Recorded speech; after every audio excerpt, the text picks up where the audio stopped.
Sàbhailteachd Taigh CBeebies ALBA. Ha sin I giwsach yn Sàbhailteachd groed.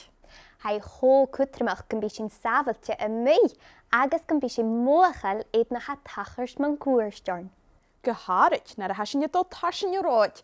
Feum I sin chiad fan a chleachgach.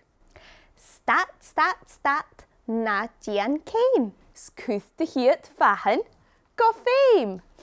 Eist mewn cuir, siad fatas farsing. Smönig go crwy, shetju tarsin.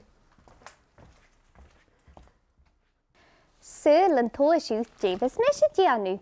Bí mi gopad y mwy, bí seach go tví orm, agus bí mi ysisú an y mian y rad fôr le siot na'n blaif.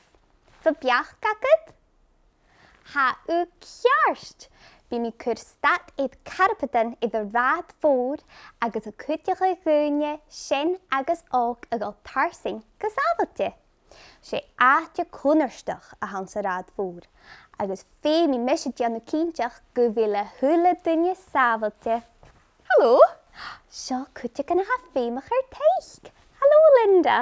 Cymar a hawyd yw? Ha gymat hapelat. Siwyd ynis, tarsing laat. Pachbelecht. Shed y fehe. O, sfyr helym yn opad acym, hai cors y grwm gymod.